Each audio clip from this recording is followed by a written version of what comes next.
मेरा नाम डॉक्टर अरुण कुमार है। मैं वरिष्ठ वैज्ञानिक के तौर पे महावीर कैंसर संस्थान एवं शोध केंद्र में विगत 16 वर्षों से कार्य कर रहा हूँ। इस समय में जो हम लोग कार्य कर रहे हैं वो महावीर कैंसर संस्थान, प्योर अर्थ और वाइटल स्ट्रेटेजी के माध्यम से हम लोग सीसा की मात्रा खास तौर पे उन बच्चों में और महिलाओं में जो कि गर्भवती हैं उनमें हम लोग ये देख रहे हैं। विश्व स्वास्थ्य संगठन कहता है कि जो बच्चों में आपको जो इसकी मात्रा होनी चाहिए लेड सीसा की, वो 5 माइक्रोग्राम प्रति डेसीलीटर से अधिक नहीं होनी चाहिए। जैसा कि अभी हम लोग शोध किए हैं, इसमें हम लोगों ने पाया है कि जो सीसा की मात्रा है वो विश्व स्वास्थ्य संगठन की जो परमिसिबल लिमिट है उससे करीब कई गुना ज़्यादा है। आप कहें कि डबल डिजिट में है और ज़्यादातर बच्चों में ये स्थिति हम लोग को बहुत ज़्यादा मिली है। कुछ बच्चे तो ऐसे भी मिले हैं हमें कि जिनकी उम्र करीब करीब 4-4.5 वर्ष की थी, लेकिन उनका जो शरीर का जो ग्रोथ होना चाहिए था वो मात्र 2 साल या 2.5 साल की ऐसे करीब प्रतीत हो रही थी। लेड, जैसा कि हम जानते हैं कि ये शरीर में किसी भी तरह की रिक्वायरमेंट नहीं है, ये हमें शरीर की आवश्यकता का भाग नहीं है, लेकिन फिर भी ये हमारे शरीर में जब प्रवेश करता है तो हर तरह से हमारे मस्तिष्क को, हमारे जो संचार तंत्रिका है उसको नुकसान पहुंचाता है। जो हमारी गर्भवती महिलाएं होती हैं, माताएं होती हैं, अगर वो किसी भी वजह से उनके शरीर में अगर सीसा का प्रवेश होता है तो वो जो गर्भनाल होता है उसके माध्यम से जो है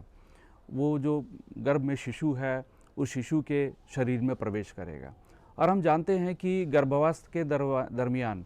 जो है अधिकतम जो है बच्चे का जो है विकास होता है, जिसमें आपको मस्तिष्क का भी विकास होता है।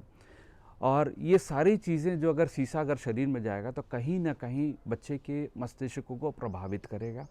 और उसका जो सही रूप से जो उसका संतुलन होना चाहिए या ग्रोथ होना चाहिए वो सही रूप से नहीं हो पाएगा। और जो बच्चा जब गर्भावस्था के बाद जब इस हमारे दुनिया में आएगा तो निश्चित ही वो कहीं ना कहीं विकृतियों के साथ आएगा और ये विकृतियां जो हैं बच्चों को कहीं ना कहीं बहुत नुकसान पहुंचाएगी।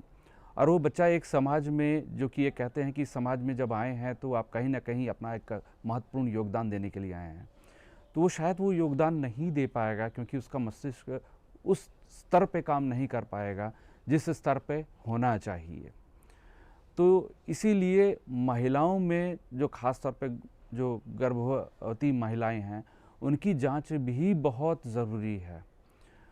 जब माताएं गर्भवती होती हैं, मेरे हिसाब से जो पहला महीना होता है उस पहले महीने में ही अगर हम लोग जांच कर सकते हैं कि सीसा की मात्रा उनके रक्त में कितनी है तो उसका जो उपाय है उसी समय से शुरू किया जा सकता है।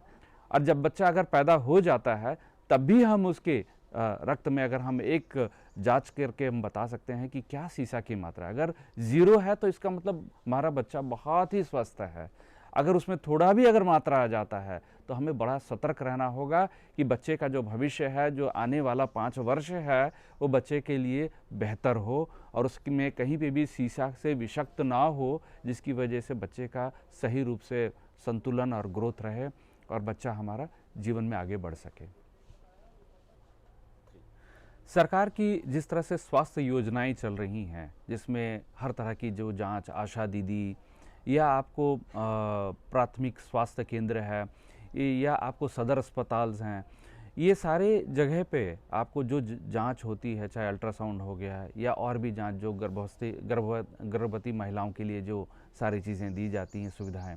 ये सारे सही हैं। लेकिन किसी भी तरह का आपको जो जांच, जो कि सीसे की जांच करनी है रक्त में, ये सुविधा आज तक मुझे लगता है पूरे भारतवर्ष में नहीं है, जो कि अब इम्प्लीमेंटेशन का एक बहुत ही इम्पॉर्टेंट पार्ट है, जो कि इसको इंक्लूड करना चाहिए स्वास्थ्य कार्यक्रम में, ख़ास तौर पे इसको इंक्लूड करना चाहिए। हम जानते हैं कि हमारा भारत जो है बहुत समृद्धशाली रहा है, बहुत ही बुद्धिमान रहा है और इसको और आगे बढ़ाने में हमें सब मिलजुल कर एक साथ इसमें एकजुट होकर कार्य करना है। चाहे वो हमें इसके लिए बहुत बेहतरीन टेस्टिंग का काम हो या लोगों को जागरूक करने का काम हो, ये सारे कार्य हमें एक साथ मिलकर करना।